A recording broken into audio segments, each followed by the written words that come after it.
it's extremely lucrative to get into Islam hating. I can buy all the books that I want if I just write a good Islam Sharia bashing book. I mean, when you think that Spencer just made $4 million last year, Wafa Sultan $3 million, their lectures, a lecture like this would cost the sponsors $10,000 minimum. Islam bashing is very lucrative. And Sharia bashing, Noni Darwish has shown, is also extremely lucrative. So, obviously, there is a social aspect to it that I'm not underestimating, but I'm saying is not what worries me the most. What worries me the most is when someone like Daniel Pipes is appointed to the U.S. Peace Institute in 2003, or when you interact with the Joint Task Force on Terrorism, or you interact with various communities in the various aspects of the intelligence community, or U.S. command over Afghanistan, or various prosecutions of terrorists, and you find that this discourse is not just present, it dominates the discourse. And I'll share with you, this was with Secret Service. The Secret Service, I was there giving a lecture, and they showed me material that they distributed to all their officers, sort of a crash course on Islam. The material was lifted, literally, from the writings of Stephen Emerson. Now, Stephen Emerson himself is a member of the very influential Ethics and Public Policy Institute. I discovered that Emerson, while I was invited to Qatar to schmooze with the royalty once, I admit, in my life, Emerson is a regular invitee. And one of the things that he brags about constantly, he rubs elbows with the ambassadors, with the royals, and irony is, and for reasons that we can pick up in discussion if you wish, he gets to tell these people, you're terrorists, you're animals, you're disgusting, and they'll be invited again, and welcomed again, and celebrated again. So, it's not that the world is going insane. The world needs, I think, to realize that we haven't overcome many of our legacies before the humanist revolution, which we ought to have. Now, in this context, when you get involved with, for instance, I just want to mention this, that in several prosecutions, one of the cases I consulted on, I was shocked when I found that the prosecution has written the criminal complaint, the charges. The person who drafted these charges for the prosecution was Walid Faris. And they had nothing to do with the facts of the case. They were all charges along clear, stereotypical Islamophobic claims. To the point when I told the prosecutor, proving this material is going to be impossible because Walid Faris, this stuff is not backed up. I sent the prosecutor into a spiral of depression because he thought he was going to lose his case. Okay. Now, I will...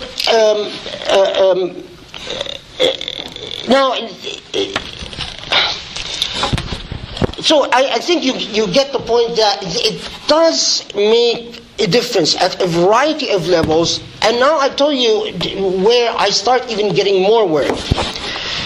Debbie Schlusser or whatever her name was, had an eerie statement in which she says that the intelligence community should stop hiring Arabic-speaking Muslims and hire Sephardic Jews, her words, and Maronite Christians and Coptic Egyptians who speak Arabic. From 9/11 till today, to my great dismay, I have found that this, whether people are listening to her or not, but I found that this has been irregular statistical pattern. Those hired in the intelligence community, for the Arabic-speaking individuals, have tended to be predominantly from the Maronite community and the Coptic Egyptian community, which has all types of assumptions in it that are quite problematic. So it's changing our world and changing our world in very concrete ways. Now, in the midst of all of this, I can assure you, no one is interested in a micro discourses of Sharia. As Robert Spencer summed it up, he says, well, sure, the Bible, read Jeremiah or Deuteronomy, and sure, there are a lot of quotes in there that are very violent and call for the sword and things like that. But the difference is Muslims don't have an interpretive tradition. Robert Spencer basically says, well, there's nothing that mitigates the medievalness of Islam because of the lack of an interpretive tradition. Well, this is what is a Sharia scholar all about, the interpretive tradition. And if you wave away the interpretive tradition, you make the role of scholarship, when it comes to Sharia, entirely defunct and unnecessary. Okay, thank you.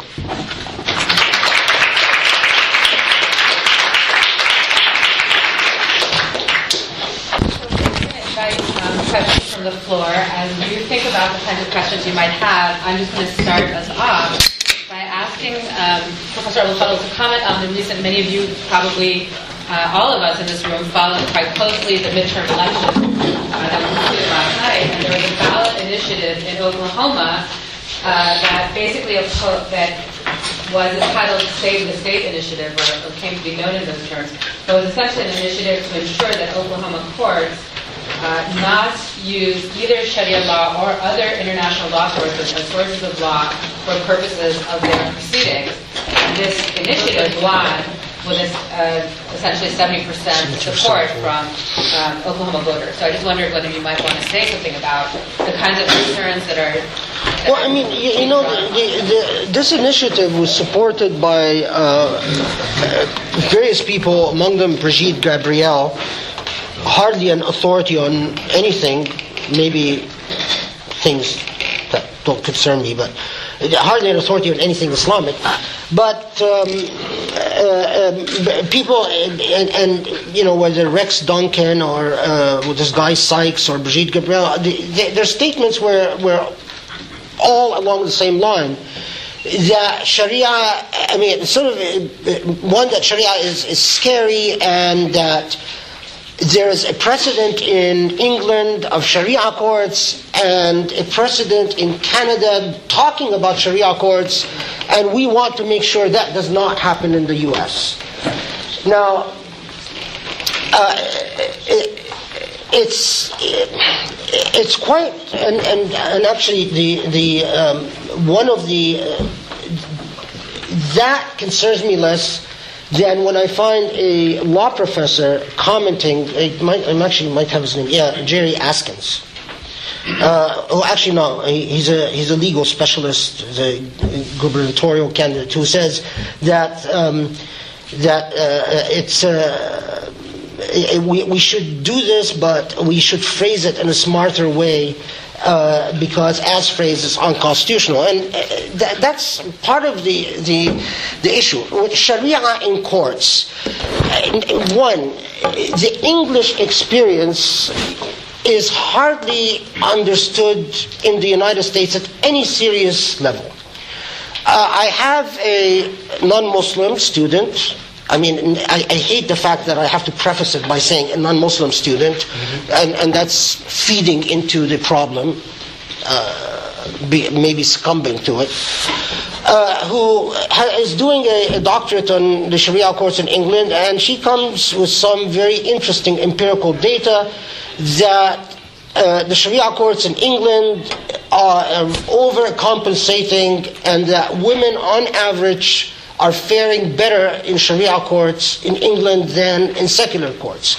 I'm going over a variety of technical arguments with her, so I reserve judgment of either approving or not. But if she's correct, it's very interesting. Sorry, by way of clarification, these are courts that are dealing with primarily family law matters? Yes, family law, and they're voluntary. Both parties have to agree to them. Both parties have to accept jurisdiction of these courts and sign a binding agreement. Now, Canada, the main opposition to the idea of Sharia courts, whereby women, Muslim groups, which I completely supported, because they had a very legitimate objection, and that is what type of Sharia and who's interpreting it. They were very concerned that the type of individuals who would be appointed as experts to Sharia courts are going to be the typical male patriarchal paradigm, and therefore it is Sharia, but from a very distinct perspective. And now in the United States, it is far more problematic for constitutional reasons and international law reasons. I mean, there are problems with comity, with reciprocity. In various cases I testified in about Islamic law. Typically, if the law is against public policy, whether it involves child custody matters, or even division of property, and the court believes that it's against public policy, it is not recognized. It doesn't matter what the parties stipulate to. If the law, if the agreement takes the form of a prenup, it only affects financial disposition of property, but it's a matter of prenuptial law, not Sharia law. The Sharia law comes in sometimes in issues of criminal mitigation, testifying as to motive. And here is where my experience, at least, gets very interesting, because I can tell you that in every case I've been involved in which there have been testimony as to Sharia law, there were always two sides. There was always two experts. Always. An expert that says Sharia law is X and X is very ugly, and an expert that says Sharia law is Y and Y is not ugly. And when a judge decides to accept the testimony of a particular expert witness, they are in the active process of constructing Sharia in the West. I've had cases where I've come into court with translated passages from Nawawi, Suyuti, going back to Ghazali, and so on and so forth. Of course, and trying to get in testimony as the importance of these authorities, as opposed to some modern moron in some nowhere land saying something. It's very difficult to get the testimony in, but definitely, if the judge is prone to believing Sharia can be this, they'll accept the testimony as credible. If they're not, they'll... So the remarkable thing is that it's a political statement, but it is constitutionally problematic. It raises numerous problems with federalism. I mean, arguably this whole field is preempted by the federal government, probably in all likelihood.